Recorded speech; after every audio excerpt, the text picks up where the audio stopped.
Hi, and welcome again to the Mss Francois Show. I'm Mss Francois.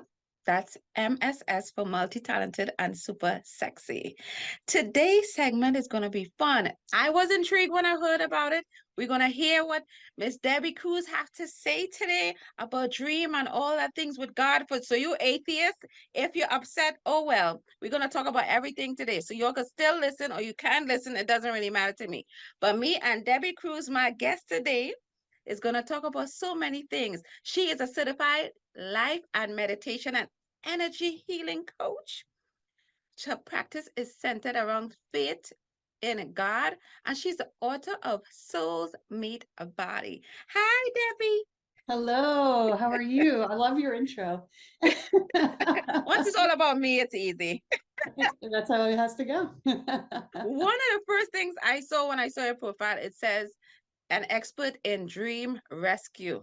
Please, as for because these days everyone seems to be a coach or some kind of therapist or something. So people is like, oh, she just made that up while she was in the bathroom or singing in the shower. So tell people, what is dream rescue? Well, everybody has a dream on their heart, and there's somebody out there that has crushed you in some way, shape, or form. And there's some part of you that you've crushed yourself and told yourself that you didn't deserve your dream, or you didn't deserve something that is a big passion of yours. And you put it on the shelf and you just stare at it and go, I wish you were real. I wish you were happening. So I believe that we've all been dream crushed, and I believe that there is a way to rescue that dream and to make it happen. So that's, what I look at. I call it the Dream Pollination Project because my name is from Hebrew, and it's Devorah, which is called the bee seeker. And bees only want love and success for you. They're pretty impossible. So I feel like whenever we think of our dreams, we think they're impossible. And bees just want the best for you. So I call it dream pollination. It's getting rid of all that dream crushing and rescuing your dreams and making them happen. So since we're talking about dream and you're a guest, tell me, what is one of your biggest dreams that you have had that you have pushed through and make it happen for yourself? Well, I have quite a few. One of them is to become a best-selling author, and I'm on my way. I'm actually in negotiations right now of becoming a writer of a new TV show, so I'm pretty excited about that.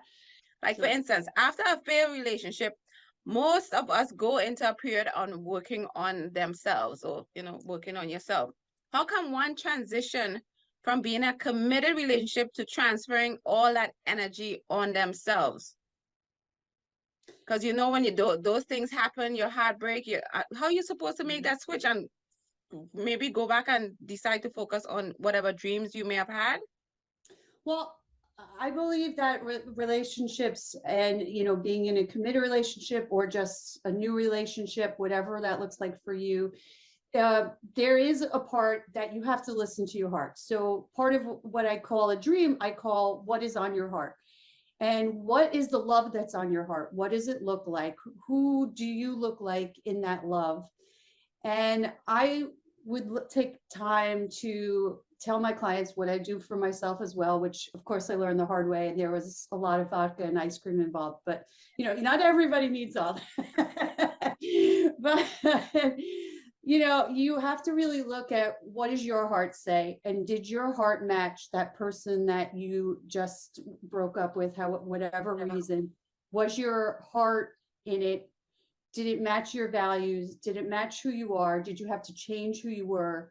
What made you happy? What didn't make you happy? What are you ashamed of in the relationship? And what were you proud of in the relationship? And those are not always the easiest things to be honest with yourself about. And if you're going to just be like a jump from one relationship to the next, you're going to find yourself in the same situation. It's like, oh my God, after 3 months, we had a fight, and all of a sudden we're talking about breaking up. And you go into the same cycle, and you become a serial relationship person, and you don't. I don't appreciate you talking about me on my own show. I told you that in confidence. Confidence, okay? Well, I mean, if you want to put it out there. So I believe in really doing that kind of work and be honest with yourself. Now, we all look at the physical things of like, oh, well, I have to be this perfect figure, or, you know, my hair has to look like this, or I have to have this great career, or my finances need to look like this. You don't. You need to be who you truly are, because your next person is only going to see the true you. And that's the person that's going to be right for you. One of my favorite stories is somebody that I used to work with years ago. She was married for like 25 years, and she caught her husband cheating on her with her best friend. They got divorced. She was like, that's it, I'm done. She was miserable. She had been in the same clothes, pajamas, you know, tears, you know. We all been there at some point. We've all been there, you know. And she's like, she's mascara all over her face. She's like, I have to go to the supermarket now because I ran out of ice cream. And she went to the supermarket, and she wound up dropping the ice cream. The guy behind her helps pick her up, and she's been married to him for the next 20 years. So Shut up. So you're saying I should go to the store now to get ice cream? Yes. Yeah, but she was her true self. She wasn't pretending to be something else. She wasn't, you know, worried about what her makeup looked like, what her hair looked like, if she was wearing the right thing, you know, if she was driving the right car. She wasn't in that moment thinking about any of those things except for what she needed. And that was her true self.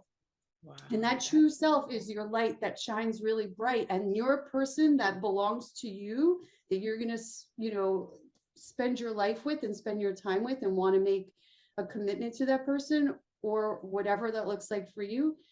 That person is going to be the person that's going to see your light. So the more you're pretending to be somebody else, the more you're pretending to be fake, the more you're trying to forever like, oh, I have to fix this, I have to fix this. Oh, what are you fixing? This is who you are. Be proud of who you are, accept it. And the more you are just, this is what it is, and you put yourself out there, the more your light will shine, and that person will find you. Because you hear that all the time, right? And for instance, like I'm really hyper and energetic, and some of my female friends who are all married said that maybe I should tone it down a bit, or might be a little too much for someone, so maybe I scare them off. And I have tried that, but it's exhausting.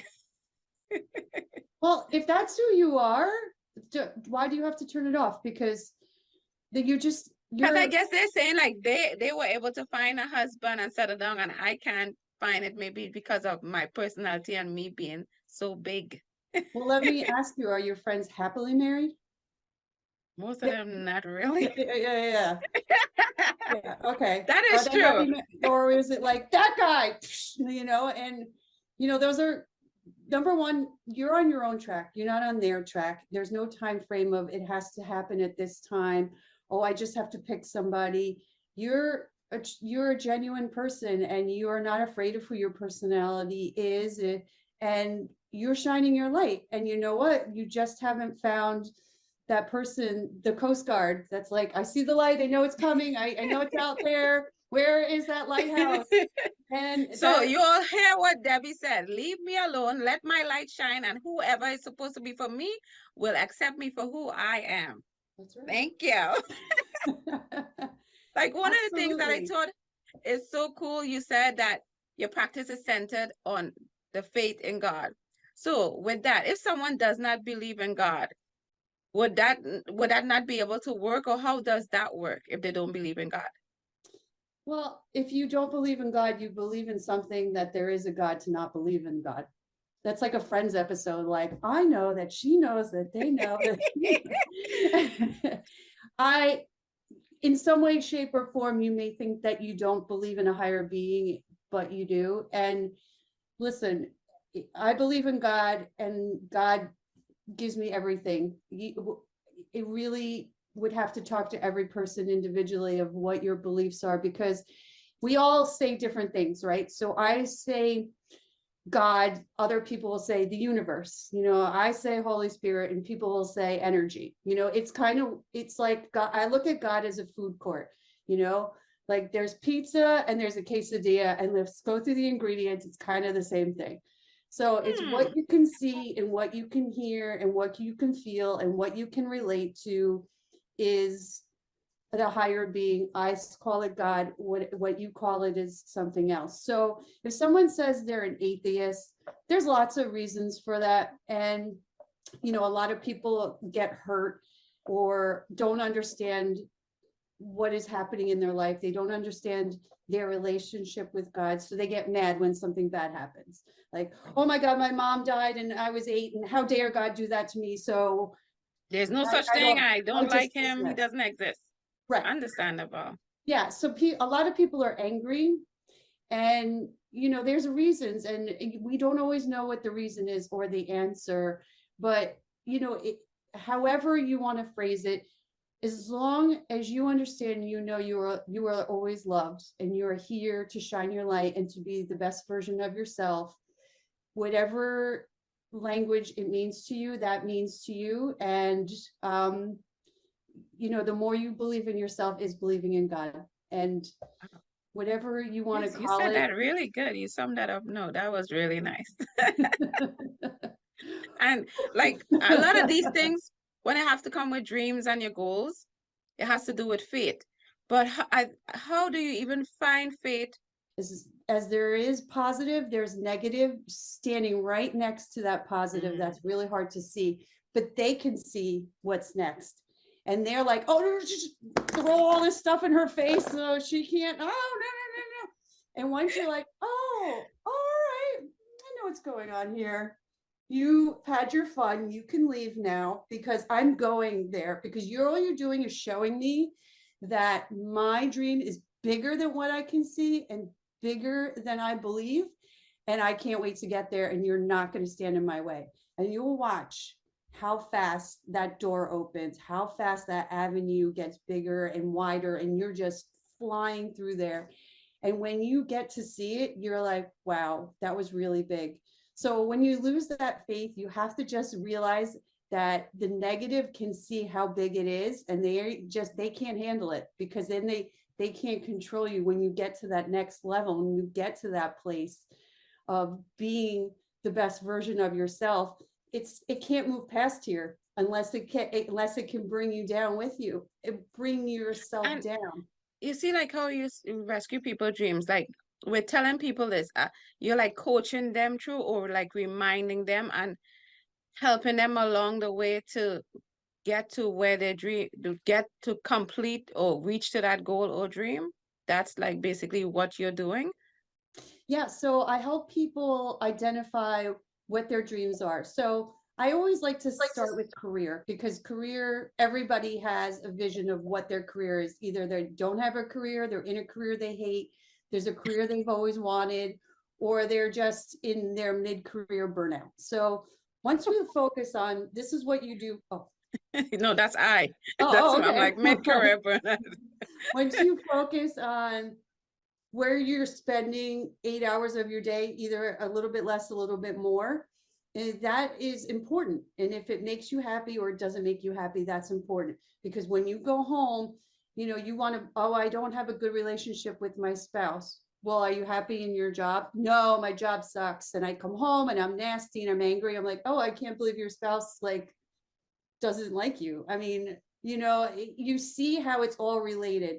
You see Wow. how there's key things that stand in your way of so many things. I don't have the money. I can't leave my job because I need the money. I have to feed my kids and my spouse. Oh, we don't live in the right place. I don't have the right education to do what I want to do. I can't. So we unleash all these layers of the I can't. And we focus on what we can do to get you in the I can. What can we do to get your finances in the right place so you can leave this job and get to the job that's going to really make you happy? And if it's you need to go back to school, what is it that we need to do to get you back to school? What is it to get you in a better place with your spouse? Or what is it to get you in the right position to find the perfect spouse that you've been looking for? You know, what is it to Uh, get you like this? all these things that you're doing to help to get them to the next level, on average, how, because I mean, just like you said, someday you reach a dream or a goal and then you have another one and another one, right? So on average, if it's one particular goal, maybe career, like you mentioned, or maybe a spouse, On average, how long does that take when you're working with someone? Is a particular period of time, or is just never ending, or how does that work? Well, everybody's situation is different, right? So I like to look at a plan. So what are the big high profile long-term plans? What's like, let's look at it 5, 3, 2, 1, next month, next week. And let's look at what dreams are connected and what are the stepping Mm, stones of one dream can get you to the next dream. And what are the goals along the way? It's really building a solid plan of what that looks like, and me being the accountability person to help you get there, and you building your dream team that's the cheerleaders that are going to cheer you on, and know who your dream crushers are, because when you're having that bad day, you're not going to go to that person, because that's the person that's you like, can't do it. You're not even that smart. That don't make sense. That's gonna take too much time. yeah, And at the exactly. same time, like, see how I just mentioned certain things and you mentioned a few things.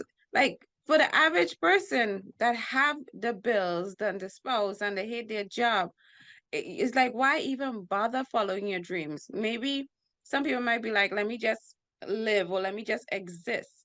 So it's like, why? It seems like so much work to go after these dreams.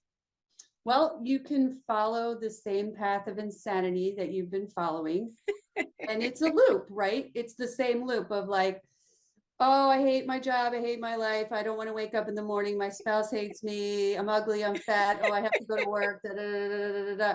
Oh, ding, let's start over again. Da, da, da, da, da, da. At what point is that a insanity loop? Do you want to change it? So you have a choice. Like, I can go in deeper of the insanity and pull myself down further and do things to hurt myself. Or how about I change and get myself out of this loop of insanity, and Mm. I do something different, because I've lived in the negative, I've lived in the I can't for so long. How about today I live in the I can? And just saying those simple words of today, I want to live in the I can, you will see how things will change. And I challenge all of your listeners to say, tomorrow I'm going to wake up and I'm going to say, today I live in the I can, and not know what it looks like, but pay attention to what happens.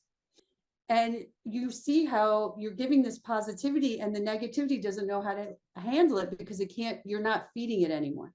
Wow, I like that. I can. That, like, you get up in the morning, I can. Yeah. That's pretty awesome. I'm stealing that. Uh, you had mentioned earlier when you said trusting your heart. And a lot of times people say your heart steers you wrong. You should use your brain. Like, how do you balance your mind making certain decisions compared to your heart? And is there a balance? Or your heart should override your head? Because sometimes you use your heart and you make like the worst decisions sometimes when it comes to romance or love.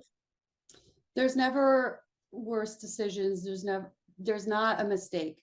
A mistake is, I learned a lesson and I'm not going to do that again, or I'm going to do it again until I learn that I made a mistake and I'm not going to do that again.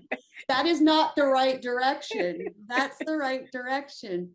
That's what you have to look at it as, is, you know what, I see what I did wrong here and I'm going to do it differently, and I'm going to keep evolving and changing. And you should always listen to your heart. Your head can only hold so many thoughts, right? So you get like 90,000 thoughts every day, but it's something like you can only retain 20,000.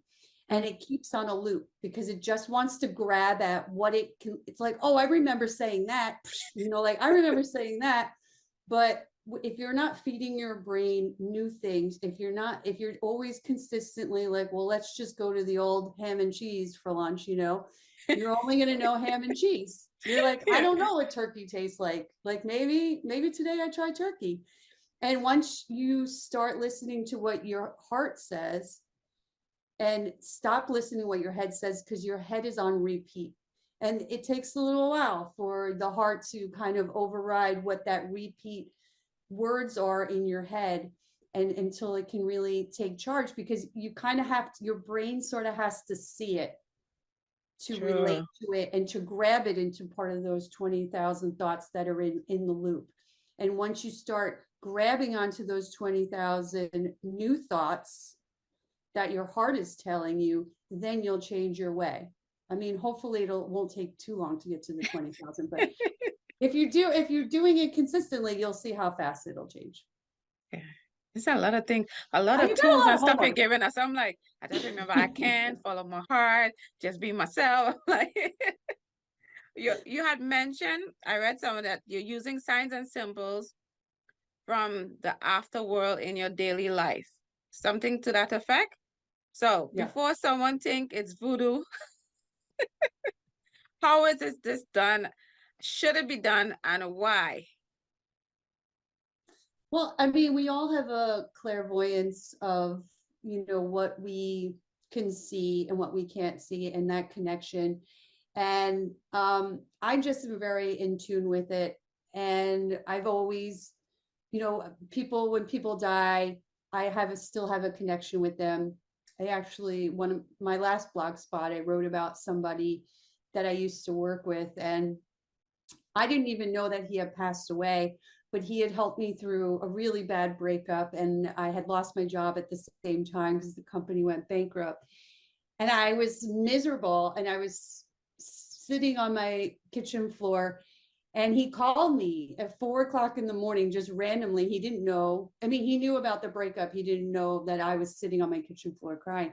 And he was just like, I know that you're really sad right now. And you're going to get through it, and it's going to be great. Now, this is back in 2006. And so this past September, I kept hearing him in my head, like, he's very sarcastic. So I just heard all these sarcastic things, and he somehow brought me back to that moment. And I was like, wow, that was a long time ago. I can't believe that. And I was actually going through, like, I felt really stuck that day. And I'm like, I feel really stuck. And he's like, oh, remember when you were on that kitchen floor and you broke that clock? And why did you still keep it there? Change the clock. I'm like, that's a great idea. And, I felt like I can hear him talking to me. And then that afternoon, I found out that he had passed away. Wow. And, he was still with me, getting me through. He got me through a hard time in 2006. And, in 2022, he's not here on this earth, and he was still helping me. Yeah. So, there's always a connection. There's always a sign from somebody that is just rooting for you. So they're your cheerleaders. You may just not be able to see them, but they always want something for you. And I always tell people, if you ever really want to learn how to start seeing it, I challenge you for, in the next 48 hours, to ask to see a yellow butterfly, and write it down. Be like, I would like to see a yellow butterfly in the next 48 hours. And just let it go, and just be open to what it looks like, where it's coming from, what form it's in. Be So you're open. just writing it down? Are you saying it a few times, or you just You just writing it down? say it out loud and write it down, and just be on your way. Okay. Yeah. Maybe And I'll try that. see how it comes. Yeah, I was actually working with somebody a few months ago, and we were about to have dinner. So we were waiting for our table at the bar, and I'm telling her this, and some guy comes and interrupts us, and he's like, you guys, I have to show you something really cool. And he opens his phone, and it was somebody opened a box, and all these butterflies came out. And I'm like, I'm good. I hired him, like, yeah, it's crazy how, if you just trust and believe, and it'll come to you. It'll come to you, and it's so fun to hear how it comes to people, and their stories. So one of the last set of questions is, how can one overcome their past and see a bright future? Because you mentioned so many things happening, just like someone becoming an atheist because something bad happened. So how does someone come from something so bad and can see a bright future for themselves? Well, the only person that is standing in your way is you, and it's you not forgiving yourself. So I learned this from a Franciscan friar a few years ago, of to make a list. Try to get to 100 of people that should forgive you, people you should forgive, Hmm. and things you have to forgive yourself for. And you make a list, and every day you just read that, whatever that line is, that person, that thing, and you read it and say, I forgive you, and in return I ask forgiveness. So in the list, you said 100 is 100 of It's each. just a, you know, Okay. So repeat the three things they should be writing down is who you need to forgive. so people you need to forgive, Mhm. people who you want forgiveness from, and Uh-huh. things you need to forgive yourself about. So it should be three different lists that they're writing. You can write it all as one big list. You know, it's easier to keep it all together, and, you know, get as high as you can, because trust me, you're going to keep thinking of new things, and you're going to keep adding to the list. And just every day, just take a moment and just read what's on that list and say, I forgive you, and I ask for forgiveness back. And that's it. There's nothing more. You don't need to repeat it 100 times. You don't need to, all of that. When the echo is out there, the echo is heard. And, you know, is it best to, you know, ask for forgiveness to people in their face? It is, but you know what? Sometimes just putting it out in the energy, when that time is right, when you see each other face to face, it's easier because it's already there, and that person's already felt it in some way, shape, or form. It's just a formality at that point. Wow. Debbie, you give so many nuggets, some diamonds, some platinum jewelry. No, it's like a lot of things that you shared is like doable, and sometimes it's like a little aha moment you get from some of these things, and you're like, and even some of these things you hear about it, but you don't actually do it. You just bypass it. But I like the list. I like the I can. I'm gonna try some of these things. I'm gonna write down about that butterfly. I'll let you know if I see it. I love it. I can't wait. But with that said, Debbie, tell us where to get your book. Tell people they can reach you so they can definitely contact you and have their dreams rescued by Debby Krusz. Awesome. I try to keep it easy as possible. So my website is debbykrusz.com. That's DEBBYKRUSZ. And I leave my social media the same. So TikTok, Instagram, LinkedIn, Pinterest, Twitter. So she's on everything. That's at Debby Krusz, again, DEBBYKRUSZ. Don't worry, I'm gonna put it on the bottom because people can't remember nothing, but they can't read, can't spell. But they're my viewers. It's okay. And I'll So they can find. also leave for you a link that people can uh, get a free download of my last novel, Soul Meets Body. Oh, all we heard was free. So yeah. So definitely send me that and I'll put all those things up. So Awesome. thank you so much, Debbie, for coming. Just remember, you guys, it's very easy to find me. It's Mss Francois. You check out my website and I'm on all social media. I think Debbie's on more social media than I am, but it's okay. With that said, remember, Miss Francois is always saying exactly what you're thinking. Bye, Debbie. Say bye. Bye-bye. Thank you so much.